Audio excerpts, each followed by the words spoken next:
Well, hello, hello. I'm so sorry I started the room and I walked away from my phone. Hello, Dawn. Hello, Tom. How you doing? So I have, I thought we would talk about some resume mistakes today because I know we all see them, all the time. We look at resumes probably almost every day from potential clients or people that send us their resumes for a review or whatever. And I think there's so many sort of common mistakes. And one of the ones that I see on, I would say 90% of the resumes that I look at is the whole reverse engineered job description where the resume is all about the job description is responsible for managing the team, blah blah blah, and the resume reads manage the team, blah blah blah. So kind of what's your take on that, Dawn? And I mean, are you seeing this too, and what's the problem with it? I think the problem is that in general, most of us don't have any real clear guidelines as far as how to write a resume. The first point of contact we ever have is usually a high school career counselor or guidance counselor, and then possibly some assistance in the college or university system. But after that, it's just you're out in the world, and there's a lot of conflicting advice. There's a lot of outdated advice. And so, it really is important for every single job seeker in here to think about, okay, what do I need to learn? What's going on out there? And a good way to kind of start off on the right foot is start following resume writers, because there's plenty of great blogs and advice out there from folks that are helping coach job seekers on how to write an adequate resume. There is no perfect format. There is no standardized format. But if you follow what these folks are saying, it can also give you a really good guideline of where to start. Go ahead, Tom. Yeah, from a recruiter's perspective, if I'm reading your resume and it's all about your functions, your responsibilities, and I can't determine if you sucked at your job or if you were great at it, I'm going to assume you weren't good. If you can't share your success stories, ways you made impact, ways you made a difference, I'm going to assume you didn't. And if I'm going to present the top talent for the companies who hire me to help them find top talent, I need to share resumes that show outcomes, shows success stories. And most resumes that come across my eyes the first time, they are written, like you said, to reverse engineer the job posting, because there's a lot of information that your resume needs to match your job posting, but not in that way. We have to be strategic about it and make sure we have those keywords that they're looking for, but those keywords need to be in action, showing outcomes. And that's the biggest mistake I think people make. Yeah, I agree with you. It's something that we see, and I'll never forget sitting in a training for resume writers, which I know, we all go to. We do our professional development and try to get better serving our own clients. And I remember having the instructor say, well, if you're putting on your resume, if somebody's putting on their resume, well, I led the team of 30 plus people. And it's like, okay, what did you lead them to do? Did you lead them to success, or did you leave them to walk off the cliff? So i i, I hear what you're saying about the whole idea of showing the metrics and success. So we just started. Thank you, Mary, for joining us. I invited my friend Stella, who came to support us, up on the stage as well.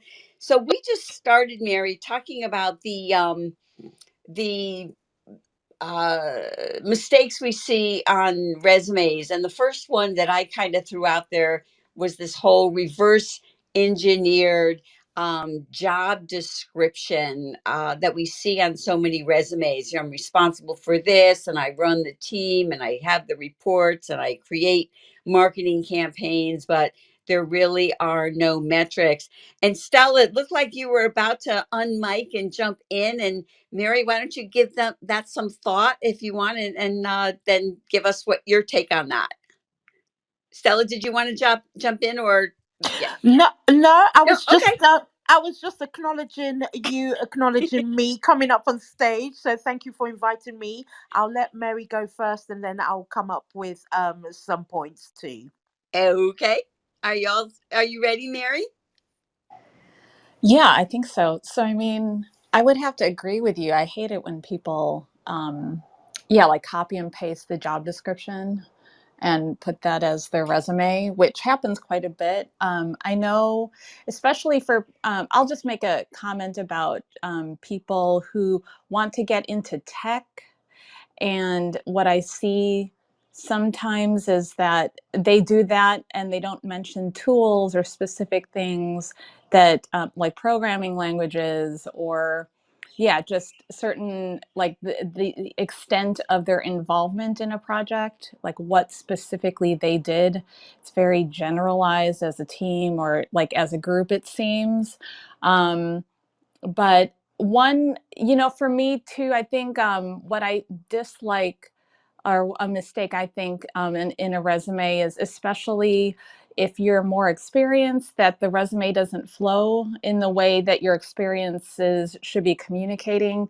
So for example, if you've clearly had work experience for a number of years now, and you're starting out with all your education and heavy loading it with certifications and degrees and all this stuff in the beginning, and then there's nothing at the end, or prominently, I feel that it's a little bit tough to understand. It makes me actually wonder why you're putting all that stuff up there and not talking about what you've actually done on the job.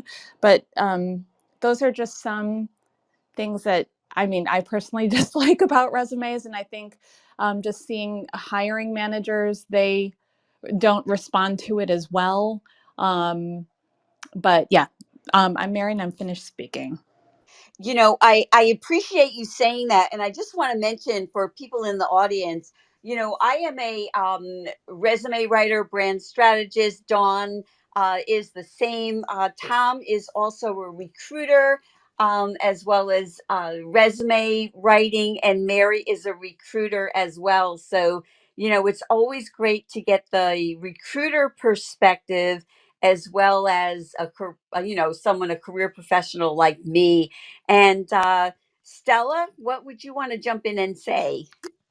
Thank you so much for inviting me on stage, Annette. And like you, I love listening to recruiters because I come from an angle of delivering training specifically to different people, from job seekers to those transitioning into jobs. And I deliver on a lot of employability skills workshops. So it's always brilliant for me to take the information that I get from recruiters like Tom and Mary, and tips from Dawn and yourself, so I can feed that back. From my perspective, in terms of resume mistakes, is this: a lot of people will put a list, literally list out what their skills, their key skills are, right? But what they then fail to do is to then demonstrate those key skills that they've listed and demonstrate it when they're talking about their work experience. So I always say to people, if you're going to make a list, that's what it is. It's just a list. And it doesn't tell anybody, it doesn't tell the recruiter, hiring manager, that you can actually do what you're saying that you are good at and what your key skills are. So what I try to do when I'm working with people on their resumes is link their key skills and make sure they talk and demonstrate those key skills that they've listed as part of their work experience. So that is a very, very common mistake that people put on their resumes, or their CVs, as we call them here in the UK. Yes, that is so true. And we have some people down in the audience. Please do come up and join us on the stage if you have a question. You've got a great panel up here, let me tell you. And or if you'd like to just add to our conversation, because it's always fun when we come in here and we get to learn from people who are just joining us for this particular room.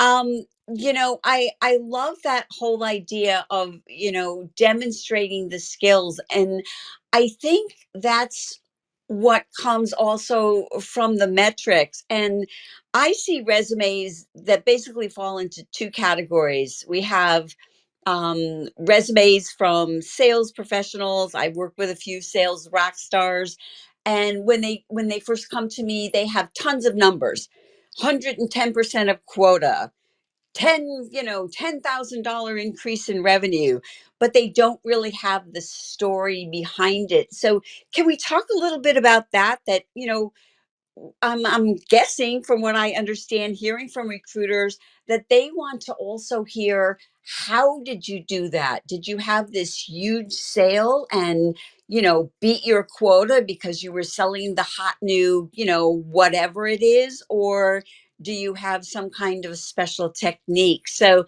I'll throw that out to the panel up here. And who wants to jump in? I see Dawn ready. Okay, go ahead. Well, some techniques, and that's what you're talking about. I would suggest is, and I keep hammering home about this. We think those infographic resumes are very sexy, and yeah, they look really great. But a lot of times, those applicant tracking systems cannot read them, and so there's a difference between an infographic resume and like a graphically rich resume. You can put graphics in there, but you have to understand that you need to put JPEGs in there, not put text and boxes and things like that, because that just comes across as non-readable. So that's a huge resume mistake you want to avoid for sure. This is Dawn and Dunn speaking. All right. I see some mics flashing? Okay, Tom. Well, when you're talking about metrics, one of the things we have to remember, sales. If I'm looking, and I hire a lot of salespeople, my recruiting team, we probably 45% of the 200 people a year is sales. If I see just metrics with no action behind those metrics, I would just assume they got lucky or something fell in their lap. I need to understand that you earn those great metrics. And then when we talk about other jobs, there's many other jobs, we just don't have metrics. That doesn't mean we didn't bring value. We need to really hone in how did we improve things, and how did we fix things, and how do we improve customer service and boost client relations. There's so many ways to show value. So if I'm looking at hiring for an HR person, they might not have metrics, but I need to see the value anyway. I'm done. Yeah, a lot of people, I work with a lot of people that work in some type of an operations position, and they think that they don't have any metrics because they don't have, dollars, something like that. But, as we all, I think, understand up here on the stage, if someone is working in, let's say they're in financial services and then they're in an operations role, and maybe they have sort of, redesigned processes in the department. So instead of doing the expense reports and having someone spend, a week on that, now it takes them 2 days, or, other things like that. That is really important, because, that means that you have saved, and I can't do numbers on the fly, but that's 3 days that somebody else could be doing some other project or work, and that is something of value.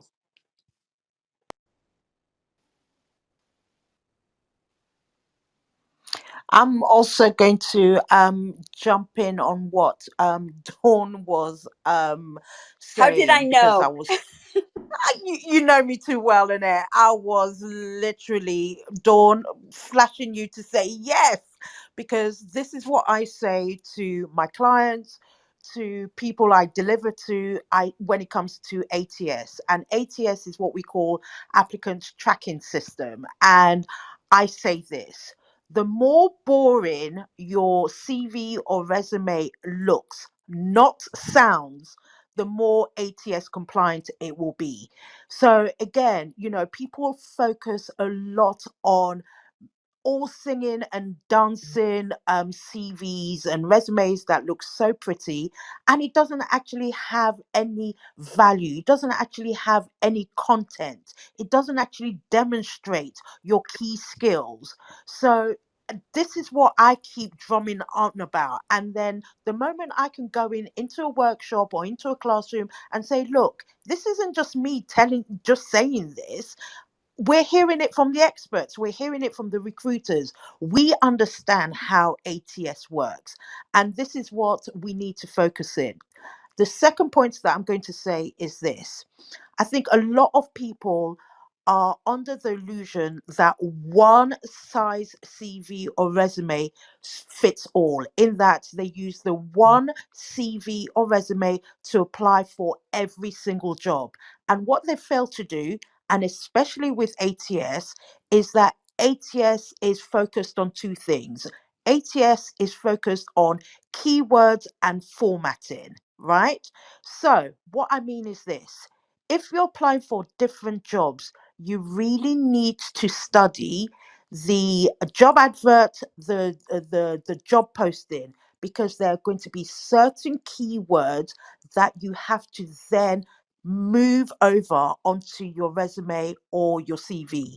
So again, it's all about really studying the job description, the job posting, because they're keywords that the ATS is actually looking for when you then apply for that particular role.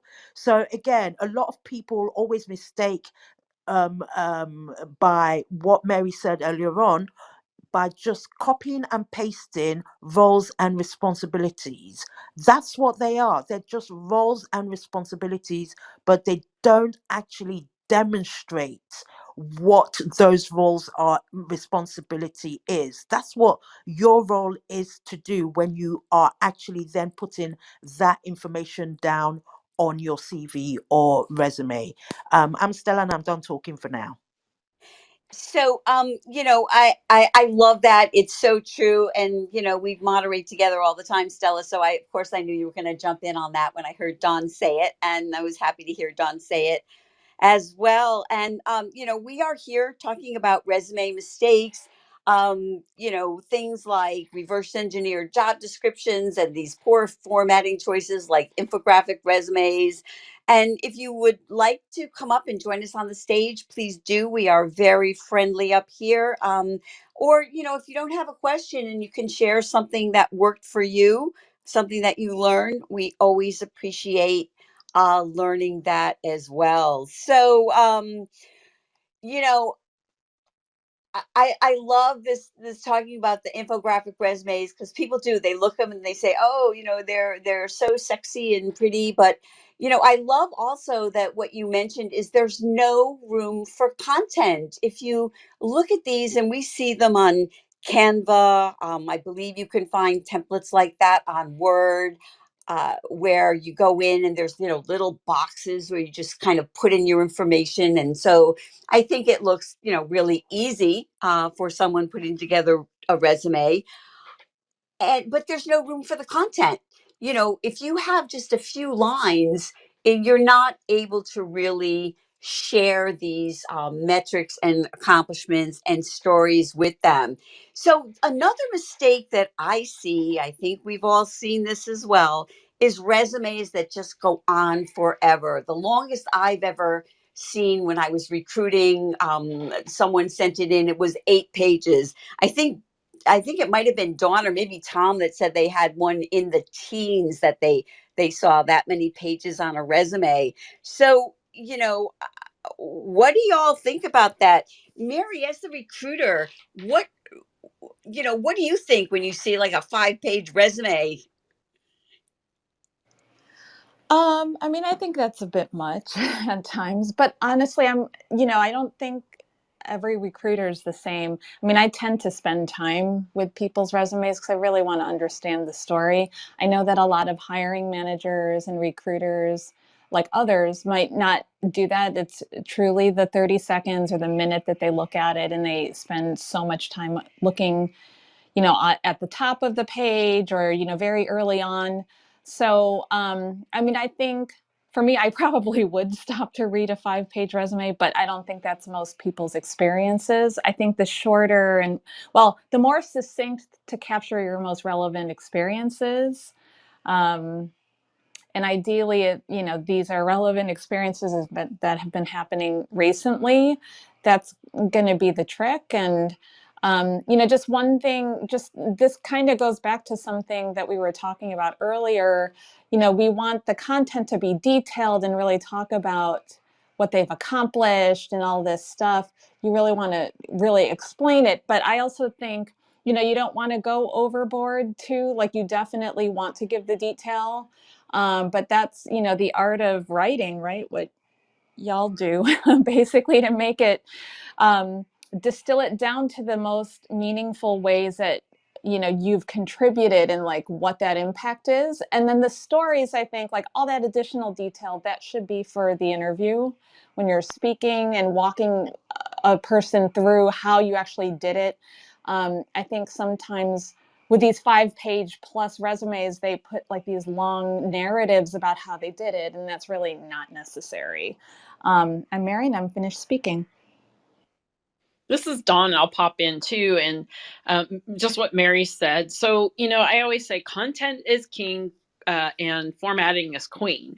And so if you have the ability to write concisely and to the point, like she said, don't spend a lot of time writing long narratives, because the minutia is what gets covered in the interview. But, if you've got a lot of wins, and there are a lot of people out there that are amazing what they've done and accomplished. So if these are all relevant and if they're recent, and they basically help underscore your ability to do the job, then by all means take the space on your resume. You got to think about your resume as strategic real estate. Every single space matters on your resume. And so whatever you do, you need to make sure whatever you include on your resume has to communicate that value that I think Stella was talking about too. So it's all about being concise, getting to the point, talking about value, and moving the reader through the document. And so it's not about quantity, it's about quality. So the more that you can focus on telling your story and how you made a difference for previous or current employers, that's the reason why someone's reading your resume, to find out what you did previously so they can make a decision on what you might be able to do for them in the current moment. So this is Dawn, and I'm done speaking. Yeah, that is so true. That is so true. So before I comment, I saw Tom on mic. Yeah, I just want to mention something about graphic resumes. I never see them when I'm recruiting. Like right now, we're recruiting for our sales rep for Long Island. We have 257 resumes in the ATS system after the job being posted for like 6 days. Those ATS resumes never score well enough. They just don't get into my top 10 to 15% of applications. So they don't work. A story, I used to do a lot of web seminars at the New York Public Library. At the one resume seminar, this young guy comes up to me almost in tears. He's been out of work. This was during the last recession. He was out of work for like almost a year. He says, "Look at my resume. I think it looks amazing. I haven't got one call back." He didn't realize he was sending out a blank page because the ATS system didn't read one thing on his resume because everything was in graphics. So he thought he had his great resume, but he didn't get any calls back.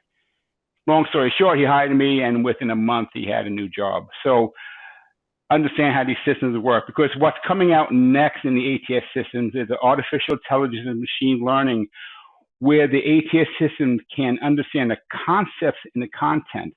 So if you have a bullet point written in a value-based format that proves you were successful, every time the ATS system reads one of those trigger points, it's going to edge your score up a little bit.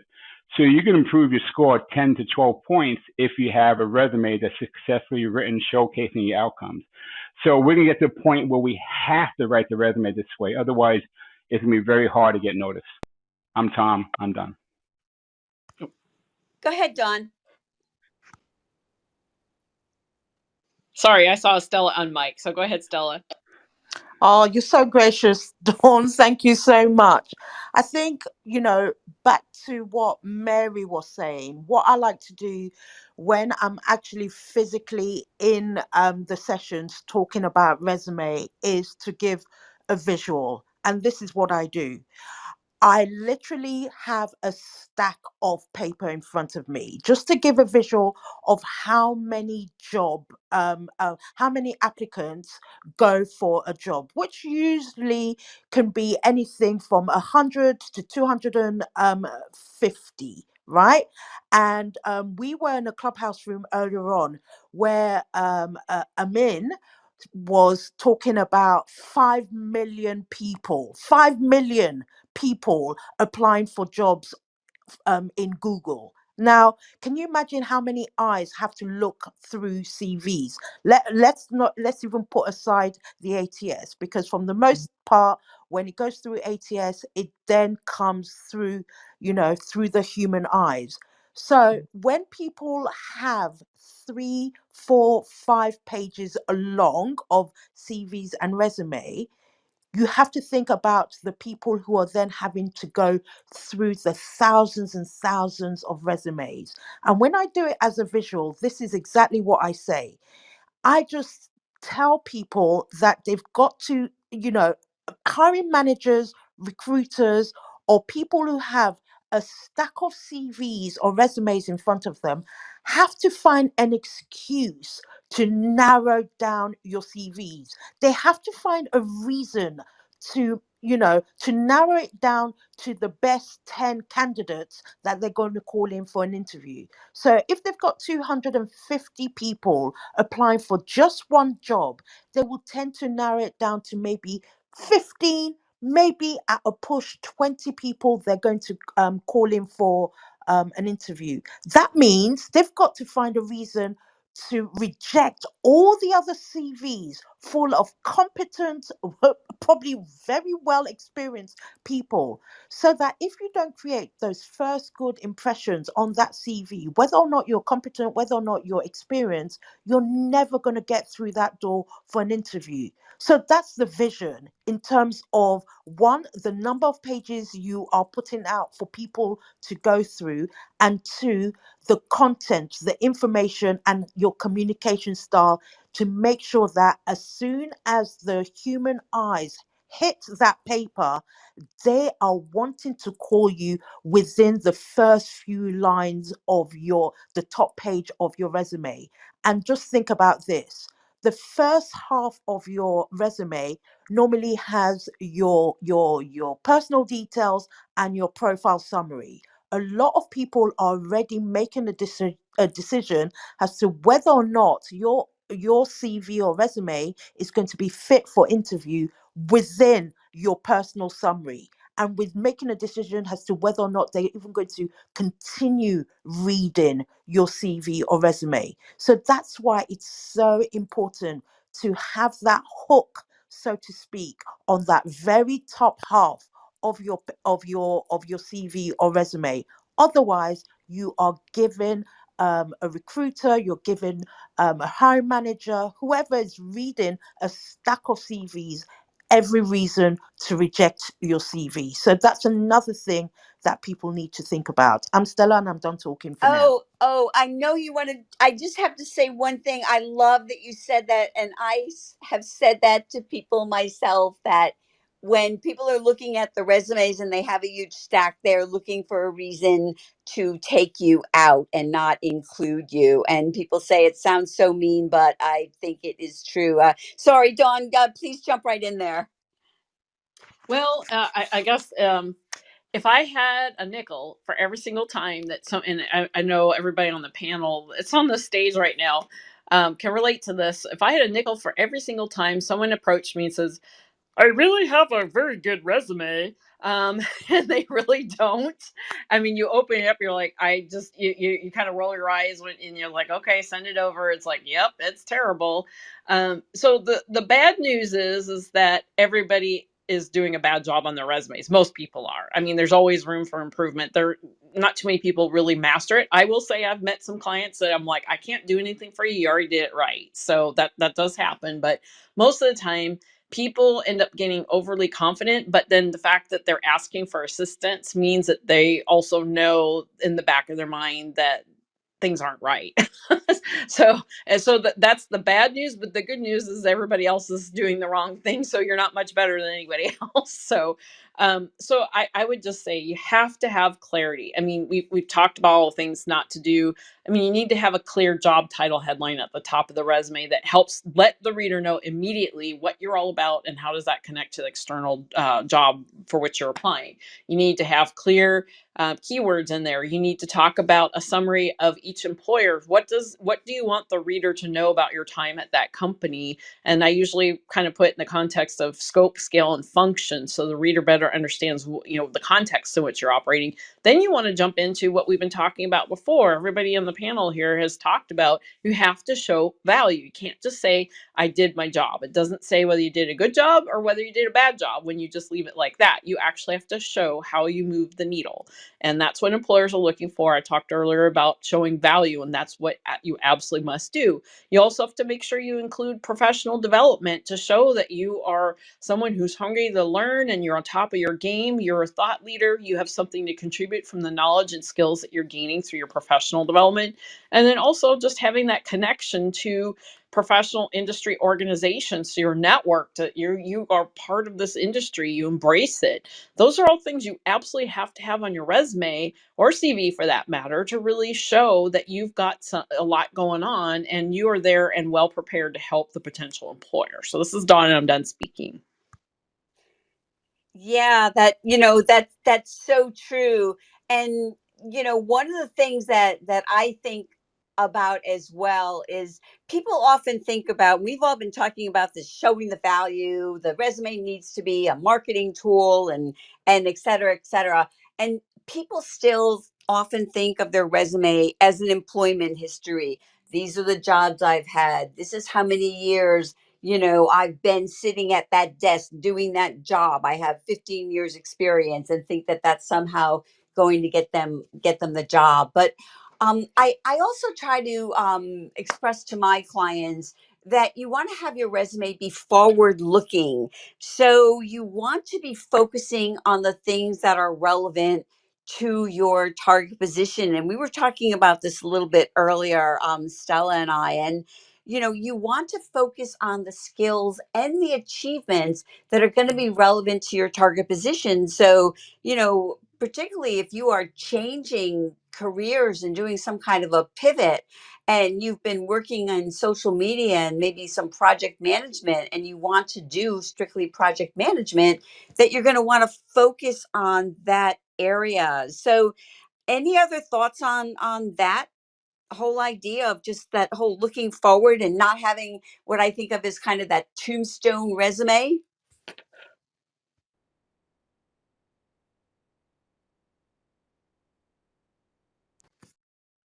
I'll Okay. jump in. I think sorry, awkward science there.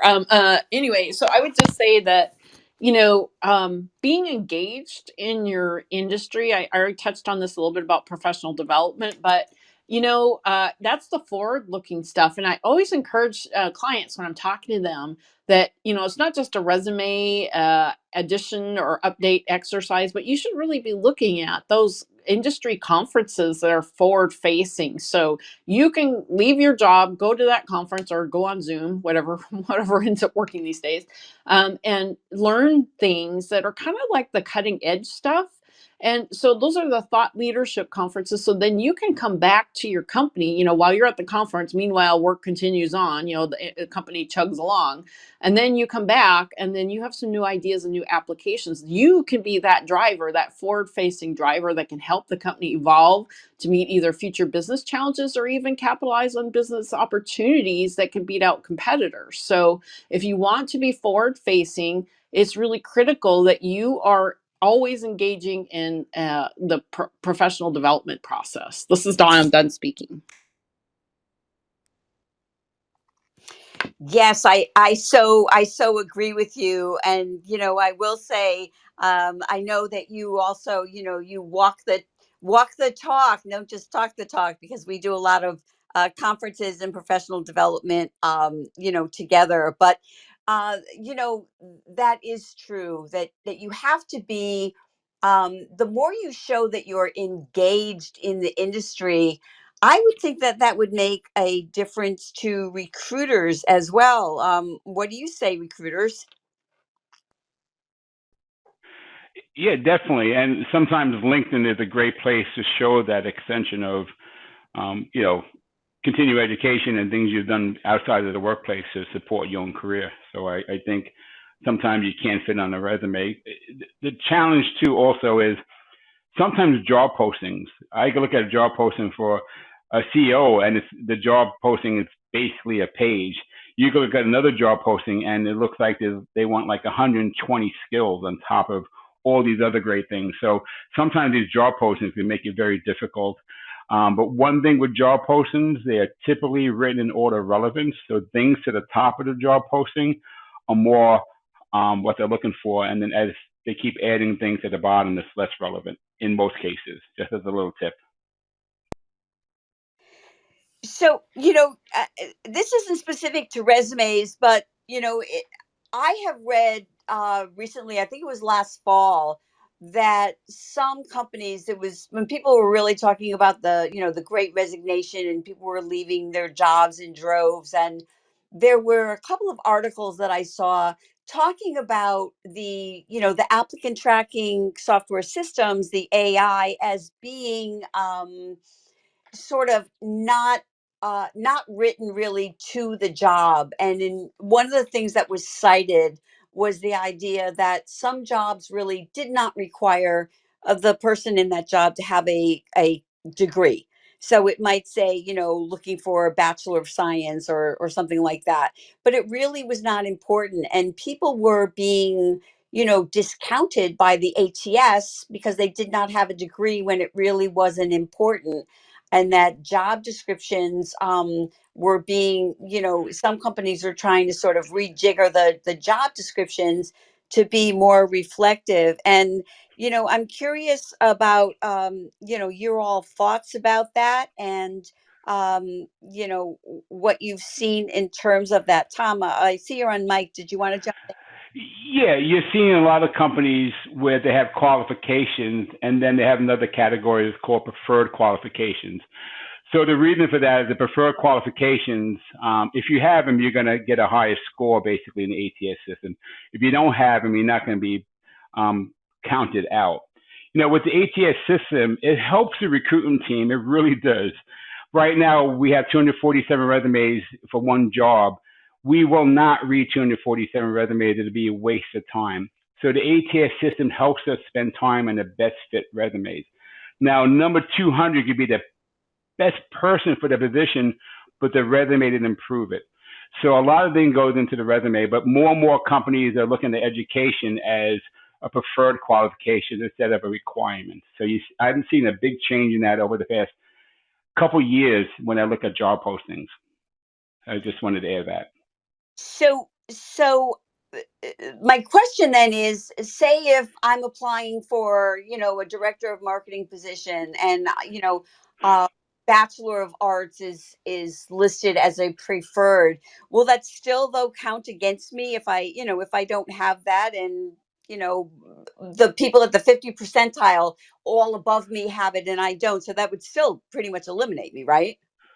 Well, it depends on who else is applying to the same job. So if they're a better match and they had the deep education in that field, they might bring some extra perspective to it. I'm not saying that's always the case, but again, the reason the ATS system is there is to help the recruitment spend time, not on 200 resumes, to spend time on 20 resumes, give more time, more breadth into reading these more qualified resumes. Again, our job as recruiters is to find the best person fit. We do not have time to call people and say, well, your resume kind of sucks. Tell me more so I can qualify you. So we have to use these systems because we just get bombarded with resumes. It's just outrageous. You just look at the bottom of the stack. These resumes are honestly really, really, really bad, but the person could be really, really good. So unfortunately, as job seekers, we have to put our best face forward. Oops. Oh, sorry, Stella. Did you want to go? No, you go first, Mary. I definitely agree 100% with everything Tom's saying. I think just every ATS is going to be different. How organizations use them and program them behind the scenes. I mean, in very general terms, as Tom's alluding to, yeah, people apply to positions, this proverbial stack of resumes. They're okay, that's fine, they're there, but at the same time, it's like they're filtered, they're ranked, they're scored. So even though in your example, Annette, like you might not have one of the requirements or stated things that they're looking for, is that going to knock you out? It depends. It probably won't. I certainly would agree with Tom's, observation that education is one thing. You see a lot of things now in a lot of companies taking the philosophy that here's like, say, a college degree or, weighted the same kind of thing, the number of years of relevant experience. You see that quite a bit now. And I think that's a philosophy that a lot of companies take. But, where you appear on the list, I mean, it doesn't necessarily mean that you're knocked out. It might just mean that if you're not at the top, you might be, like in the top third or something like that. And I think most recruiters, depending on what the situation is with their hiring managers or clients, whomever, they're going to look at anyone in that list that seems, to meet most of the qualifications and really dig a bit deeper than what a ranking system is all about. So that's just my 2 cents about it. I mean, it's interesting because people always, I think it's interesting when they say that, oh, I applied and the AI or the bots got me out. It's like, well, that's not fully the right story. I mean, I'm always confused when people say that, because I mean, the content, it's so important to have the right content and also the right like experiences to play to that role, because behind the scenes, you're going to be ranked. A lot of times when people say, oh, no one called me. I know for many clients that I've worked for, they have like questionnaires, qualification questionnaires. Like these are essentially hard requirements for the role. And in many cases, some of these hard requirements are you authorized to work in the United States, period. And if that's a no, I mean, you're not going to be called by anybody for employment here. So, it's just interesting. I mean, I definitely think that just to echo the common thought here is, yeah, content is very important. How you're speaking to your experiences and directly relating it to what you're applying to is going to, put yourself in good stead. I'm Mary, I'm finished speaking. Well, I thank you for answering my questions as I pressed you both on this, because I am greatly heartened by hearing that maybe the education is not going to be such a dramatic requirement, such an essential in some cases. And Stella, I want to let you obviously speak, and we have some people that have just joined us. If you have any questions about maybe some problems you're having with your resume or it's not getting results, please do come up on the stage and ask us. We are here to help you. We can talk all day because we know each other, but we're really here to try and help you. So, Stella, please go ahead.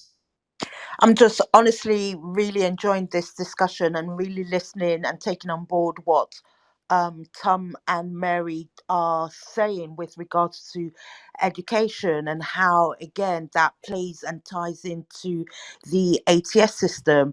In the UK, it's slightly different, and it's slightly different for this. And this is why ATS is so frustrating in so many ways, because, again, I work in the vocational education and training sector, right? And what happens is that for those people who don't have an academic qualification, but they have a vocational qualification, employers are more actually geared to taking on those people simply because they have the occupational competency to do the job. Unfortunately, ATS doesn't recognize this, therefore is doing a disservice when when organizations are now talking about preferred academic qualifications, because there are so many people here in the UK that don't necessarily take the academic route but still have a vocational accreditation which demonstrates they are actually competent to do the job. And this is something that organizations also need to recognize when they're writing and when they're putting the advert out, when they're putting the job posting out. Otherwise, there's a huge chunk, a huge percentage of people, especially here in the UK, that miss out because they haven't got that academic preferred academic qualification that then the ATS is not going to recognize. So that's another point that needs to be addressed, and that's why again, when you're even putting when you're putting your qualifications on your CV or resume, I always encourage people to put their professional qualifications first before their academic ones, because your professional qualifications really do demonstrate to a potential employer that you are actually competent in that job. The academic qualification gives them another piece of information about you. That's what it is. So again, it boils down to how you then format that information that you put on your CV or your resume, and hope that when the human eyes look at the resume in person, they can see that, oh, okay, this person hasn't got the academic qualifications, but they're still occupationally competent to do the job. I'm Stella and I'm done talking. Oh, Oh, Stella, this is Dawn. I'm sorry, Annette. go Can I ahead. No, jump in no, go here? ahead. Okay, thank you, Stella. You hit the nail and on the head, and I think I think we, in the larger, greater sense, we need to have a very honest conversation about education on a resume, because I think what was kind of my watershed moment was a friend of mine. He's got two young kids, and he was starting to plan for their college education and saving for it because it's a big expense. And then he kind of had that moment of like, well, how long does an employer really spend at looking at our education on a resume? And it's just like a second or two. It's like, oh, you graduate, yes or no, okay, moving right along. It's that fast. And so this is the part that's difficult, because people spend thousands, if not hundreds of thousands of dollars, and that's US dollars, of course, on their education. And then it's what looked at for like half of a second. It's just a minor little checkbox, and that's really raises a lot of questions about. I mean, I'm all for education. I think it's great, but oftentimes professional experience and training absolutely supersedes that. So I think we have a glaring problem when it comes to job applications about the real relevance, or how much emphasis is put on education, or which education is being evaluated. So I think this is worth a whole nother conversation, to be honest. I just think that you, Stella, you're hitting it right there, because again, we've got a lot of people missing out just because they didn't have a good degree. And I'm sure most of the other folks here have dealt with other clients or candidates who have said, I've really accomplished, but I just don't have a college degree, and they feel like that's a negative, and it shouldn't be, because they've already been cutting edge people in the whole industry to begin with. So anyway, so I just wanted to point that out, and I'm done speaking. This is Dawn. I love what both of you said. I've worked with many dynamic clients, dynamic professionals who don't have a college degree. And so, I agree with you. I think it's just like having, that great, fabulous resume or LinkedIn profile is no guarantee you're going to get a job. I don't think that having a degree is necessarily going to, determine success in your field, unless you're, I don't know, a doctor or something like that. Obviously, I want a doctor who's gone to med school, but I think in the corporate world that it oftentimes is not necessary, and kind of I guess you said overrated. And I think that also brings us back to what Dawn, I think, was the first one to bring up earlier, the idea of having the professional development. And today there are so many programs. I worked with a client recently who did an online training sort of certificate program through, I think it might have been Harvard. It was some Ivy League school. And so, maybe 10 years ago, online education was well, maybe not as highly regarded. But today there's so many things, even getting down to, LinkedIn Learning, which used to be Linda. There's so many ways that people can, enhance their skills without, going to that college degree, or if they're wanting to switch careers or transition, that I think professional development can really help boost their chances. Go ahead, Tom. No, I agree 100%. And you have companies like Google and even Facebook that are actually targeting high school graduates that went to vocational school, the high school that had a great, computer science program, and they're plucking those students early out and just have them not even go to college, just take the education they need for their career target. So I'm seeing a lot of those changes over the past 3 to 5 years. Wow, I had no idea. I had no idea. So it's like what Google is like, what, the NBA?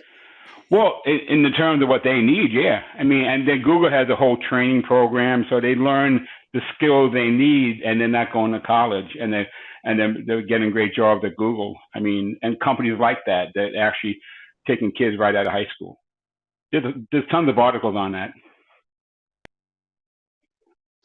Well, I think that's very cool. I think that's very cool. So, as we're getting, sort of close to the end here, is there anything that that you all think is something that is important for us to, spend the next 5 minutes or so talking about that we haven't already?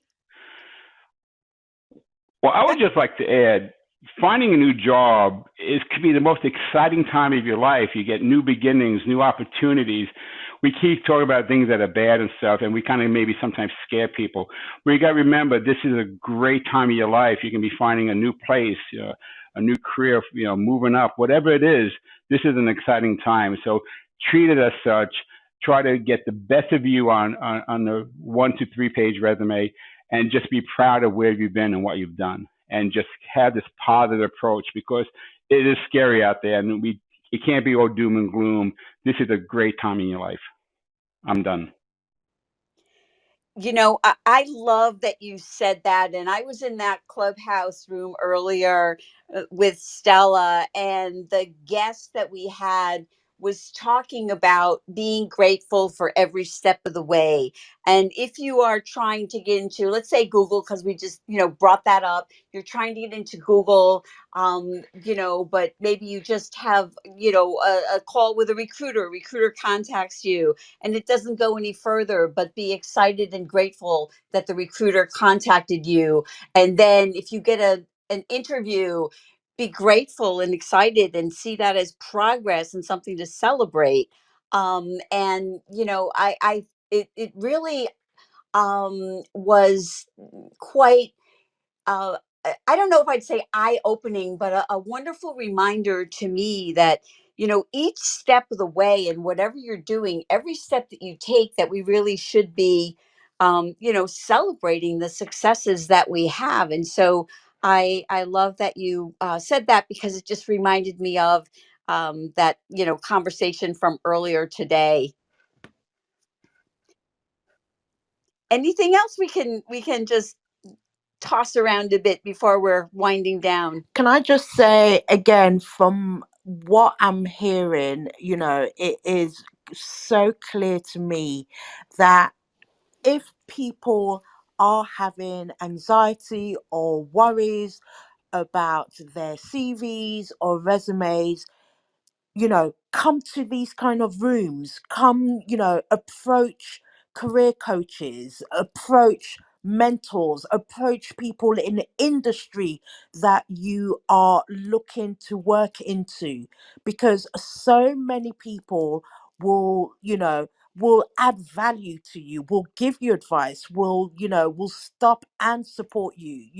We're not all, I think sometimes, as Tom says, people just think, career coaches or other people are just there to just scrutinize, or just to say that your CV is rubbish. For me, when a CV comes or a resume comes in front of me, the first thing I do is just say, your resume is not yet, that's the key word, is not yet fit for purpose, rather than say your resume isn't fit for purpose. The fact that you've attempted, the fact that you have tried, the fact that you have actually produced a CV or resume means that we can work together to make it fit for purpose. That's what we are here for.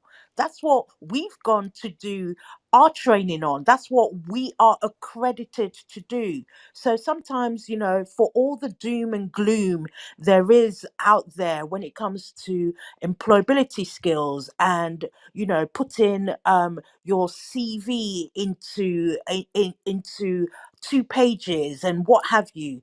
There are people there to help you and support you. Some will do it for free, and some you have to pay for it. But think about the return on investment when you pay for a good career coach who is not necessarily going to guarantee you a job or interview, but is going to give you the tools to make you action to go and get that job interview and ultimately get that job. So that's where I'm coming from, Annette. I love it. I love it. So I just want to mention to people that are still here, we are going to be trying something different next week. We are going to pop over and do a Twitter space at this time. So we will put the information here on Clubhouse.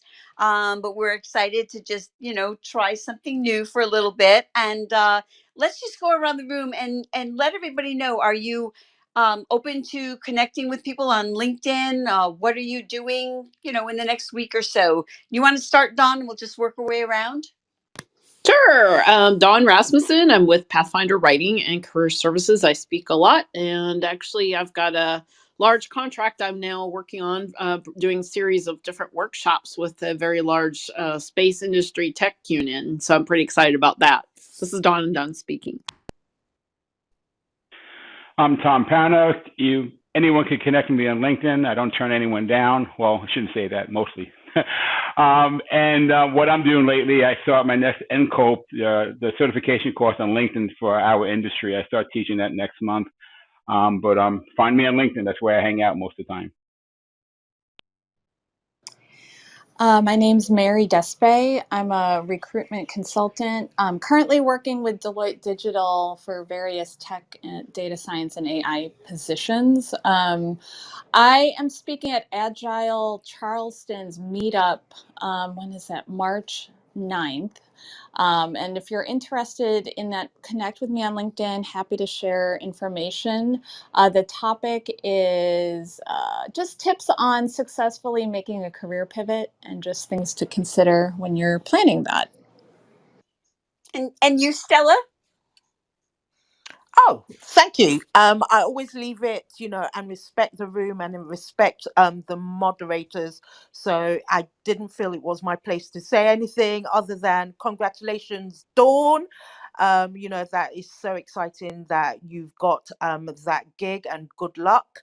And for me, you can just reach me on LinkedIn. I connect with almost everybody. So I'm going by what Tom just said. I love putting content out, and I love engaging with people and supporting where I can. So that's where you can find me. Thanks for having me on stage, and just engaging with Tom and with Dawn and with Mary, and of course with you, Annette. Thank you.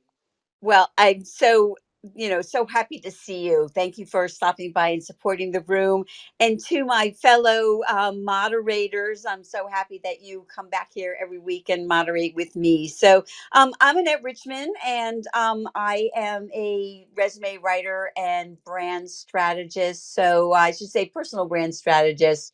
So please feel free to connect with me on LinkedIn as well. I am also open to connecting with just about everyone. So thank you so much, everyone, for today. It's been such a fabulous discussion. I can't wait to, download it and pop it up on my YouTube channel. So thanks again, and saying goodbye, and have a great rest of your day.